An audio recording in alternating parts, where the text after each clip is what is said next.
നമ്മുടെ ജീവിതത്തിൽ നിന്നെ പ്രശംസിപ്പാൻ ആരുമില്ലെങ്കിലും നിന്നെ കൈപിടിച്ചുയർത്തുവാൻ, നിന്നെ കൈപിടിച്ച് ഒരു നല്ല വാക്ക് പറയുവാൻ ആരുമില്ലെങ്കിലും ഇരുൾ അടഞ്ഞ വഴികളിൽ തിരുനാളമാകുവാൻ ഇന്നത്തെ ചിന്ത. ഇന്നത്തെ ചിന്തയിലേക്ക് എല്ലാവർക്കും സ്വാഗതം. ഇന്നത്തെ ചിന്തയ്ക്കായി മർക്കോസിന്റെ സുവിശേഷം 14-ാം അധ്യായത്തിലേക്ക് നമ്മുടെ ശ്രദ്ധയെ തിരിക്കുക. മർക്കോസിന്റെ സുവിശേഷം 14-ാം അധ്യായം അതിന്റെ 3-ാം വാക്യം വായിക്കുമ്പോൾ, അവൻ ബെഥാനിയിൽ കുഷ്ഠരോഗിയായ ശീമോന്റെ വീട്ടിൽ പന്തിയിലിരിക്കുമ്പോൾ ഒരു സ്ത്രീ വെങ്കൽ ഭരണി വിലയേറിയ സ്വച്ഛ ജഡമാംസ തൈലവുമായി യേശുവിന്റെ അടുക്കൽ വരുന്നതായിട്ട് നമുക്ക് കാണുവാൻ കഴിയും. വിലയേറിയ തൈലവുമായി യേശുവിന്റെ അടുക്കൽ വരുന്ന ഈ സ്ത്രീ യോഹന്നാന്റെ സുവിശേഷം 12-ാം അധ്യായം വായിക്കുമ്പോൾ അത് ലാസറിന്റെ സഹോദരിയായ മറിയയാണെന്ന് നമുക്ക് മനസ്സിലാക്കുവാൻ കഴിയും. ഈ സ്ത്രീ വിലയേറിയതൊന്ന് യേശുവിന്റെ അടുക്കൽ കൊണ്ടുവരികയാണ്. യേശുവിന്റെ അടുക്കൽ കൊണ്ടുവന്ന ആ ഭരണി പൊട്ടിച്ച് യേശുവിന്റെ തലയിൽ ഒഴിക്കുന്നു. തനിക്ക് വിലയേറിയതൊന്നിനെ കർത്താവിന് നൽകുവാൻ താൻ തീരുമാനമെടുക്കുകയാണ്. ജീവിതത്തിൽ താൻ ഏറ്റവും സ്നേഹിക്കുന്ന യേശുവിന് വേണ്ടി തൻ വിലയേറിയതായി സൂക്ഷിച്ചുകൊണ്ടിരിക്കുന്ന ഈ തൈലം യേശുവിന്റെ തലയിൽ ഒഴിച്ച് യേശുവിന് വേണ്ടി സമർപ്പിക്കുകയാണ്.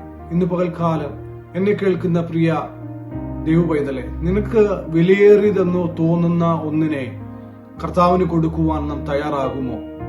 നമുക്ക് വിലയേറിയത് എന്താണ് എന്ന് നാം തന്നെ ചിന്തിക്കുക. ഒരുപക്ഷെ നിന്റെ ആരോഗ്യമായിരിക്കാം, ഒരുപക്ഷെ നിന്റെ ജീവിതമായിരിക്കാം, ഒരുപക്ഷെ നിന്റെ ജീവിതത്തിലെ വിലയേറിയതെന്ന് നീ കരുതുന്ന വിലയേറിയ വസ്തുക്കളായിരിക്കാം. എന്ത് തന്നെയാണെങ്കിലും വിലയേറിയതിനെ കർത്താവിന് നൽകുവാൻ നീ തയ്യാറാകുമ്പോൾ നിന്നെ അനുഗ്രഹിക്കുന്ന, നിന്നെ മാനിക്കുന്ന ഒരു ദൈവമുണ്ട്. ഒരുപക്ഷെ ഈ സ്വച്ഛ ജഡമാംസി തൈലം കർത്താവിന്റെ തലയിൽ ഒഴിക്കുമ്പോൾ കൂടെ കണ്ടു നിന്നവർ പറയുന്നത്, എന്തിന് ഈ വിലയേറിയ തൈലം നഷ്ടപ്പെടുത്തുന്നു, എന്തിന് ഇത് വെറുതെ കളയുന്നു, വിലയേറിയ തൈലം അത് വിറ്റ് ദരിദ്രർക്ക് കൊടുക്കാമല്ലോ എന്ന് പറയുന്നുണ്ട്. യേശു അതിന് മറുപടിയായിട്ട് പറയുന്നത്, ദരിദ്രർ നിങ്ങളുടെ ഇടയിൽ എപ്പോഴും ഉണ്ടല്ലോ, ഞാൻ നിങ്ങളുടെ ഇടയിൽ നിന്നും മാറിപ്പോകുന്ന സമയമുണ്ട്. ഒരുപക്ഷെ നമ്മെ ഉയർത്തുവാൻ, നമ്മെ പ്രശംസിപ്പാൻ, നമ്മുടെ നല്ല പ്രവൃത്തികളെ പ്രശംസിപ്പാൻ ആരും ഉണ്ടാകത്തില്ല. യേശു അവിടെ പറയുന്നു, എങ്കിൽ നല്ല പ്രവൃത്തി അല്ലയോ അവൾ ചെയ്തത്? നല്ല പ്രവൃത്തിയെ പ്രശംസിപ്പാൻ ഒരുപക്ഷെ ആരും ഉണ്ടാകണമെന്നില്ല. നമ്മുടെ ജീവിതത്തിൽ നിന്നെ പ്രശംസിപ്പാൻ ആരുമില്ലെങ്കിലും നിന്നെ കൈപിടിച്ചുയർത്തുവാൻ, നിന്നെ കൈപിടിച്ച് ഒരു നല്ല വാക്ക് പറയുവാൻ ആരുമില്ലെങ്കിലും യേശു നിന്നോട് കൂടെയുണ്ട്. ഒരുപക്ഷെ നിന്നെ കണ്ടു നിൽക്കുന്ന ആരും നിന്നെ കുറ്റം പറഞ്ഞെന്ന് വരാം, നിന്നെ തള്ളിക്കളഞ്ഞെന്ന് വരാം. എന്നാൽ യേശു നിന്നോട് കൂടെയുണ്ട്. നിന്റെ നല്ല പ്രവൃത്തികളെ കാണുന്ന ഒരു ദൈവമുണ്ട്.